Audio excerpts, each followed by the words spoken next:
കയ്യിൽ ചില്ലി കാശില്ലെങ്കിലും കാശുകാരനായി നടക്കാൻ ശ്രമിക്കുന്ന ഒരാളെ അടുത്തൊന്നും കണ്ടിട്ടില്ല എങ്കിൽ പാകിസ്ഥാനെ നോക്കിയാൽ മതി. രാജ്യം വലിയൊരു സാമ്പത്തിക തകർച്ചയിലാണ്. ഒരു വശത്ത് UAE-യോടും IMF-നോടും കടം ചോദിച്ചു നടക്കുന്നു. മറുവശത്ത് ഡൊണാൾഡ് ട്രംപിന്റെ ബോർഡ് ഓഫ് പീസ് എന്ന ക്ലബിൽ മെമ്പർഷിപ്പ് എടുക്കാൻ $1 ബില്യൺ വാരിക്കോരി നൽകുന്നു. You see the irony, don't you? കേൾക്കുമ്പോൾ തന്നെ ഒരു വിരോധാഭാസം തോന്നുന്നില്ലേ?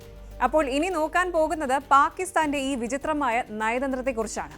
ദാവോസിൽ നടന്ന വേൾഡ് എക്കണോമിക് ഫോറത്തിൽ ട്രംപിന്റെ പുതിയ സമാധാന പദ്ധതിയിൽ പങ്കുചേരാൻ പാകിസ്ഥാൻ തീരുമാനിച്ചിരിക്കുകയാണ്. പക്ഷേ അതിനുവേണ്ടി നൽകേണ്ടി വരുന്ന വില വളരെ വലുതാണ്. കടക്കെണിയിൽ മുങ്ങി നിൽക്കുന്ന ഒരു രാജ്യം എന്തിനാണ് ഇങ്ങനെ ഒരു സാഹസത്തിന് മുതിരുന്നത്? പാകിസ്ഥാൻ ആർമി ചീഫ് അസീം മുനീറും പ്രധാനമന്ത്രി ഷഹബാസ് ഷെരീഫും എന്താണ് ലക്ഷ്യമിടുന്നത്? നമുക്ക് നോക്കാം. ആദ്യം തന്നെ എന്താണ് ഈ ബോർഡ് ഓഫ് പീസ് എന്ന് ഒന്ന് പരിശോധിക്കാം. ഡൊണാൾഡ് ട്രംപ് തന്റെ പുതിയ ടേമിൽ മുന്നോട്ട് വെച്ച ഒരു സമാധാന പദ്ധതിയാണിത്.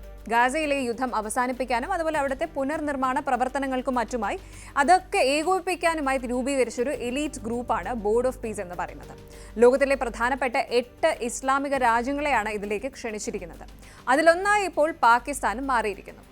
ഈ ബോർഡിൽ ഒരു സീറ്റ് കിട്ടണമെങ്കിൽ പാകിസ്ഥാൻ നൽകേണ്ടത് $1 ബില്യൺ ആണ്. അതായത് ഏകദേശം 8300 കോടിയിലധികം ഇന്ത്യൻ രൂപ.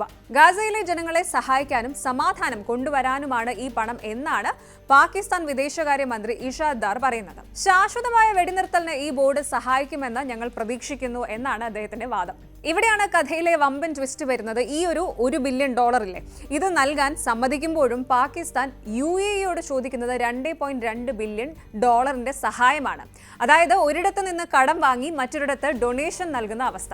പാകിസ്ഥാന്റെ വിദേശ നാണയ കരുതൽ ശേഖരം വളരെ താഴ്ന്ന നിലയിലാണ്.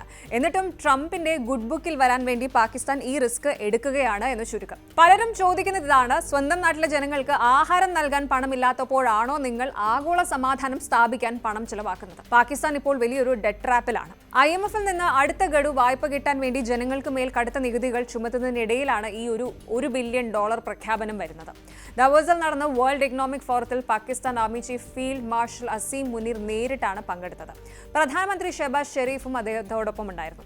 അവിടെ വെച്ച് അവർ ട്രംപിനെ നേരിട്ട് കാണുമെന്നാണ് റിപ്പോർട്ടുകൾ.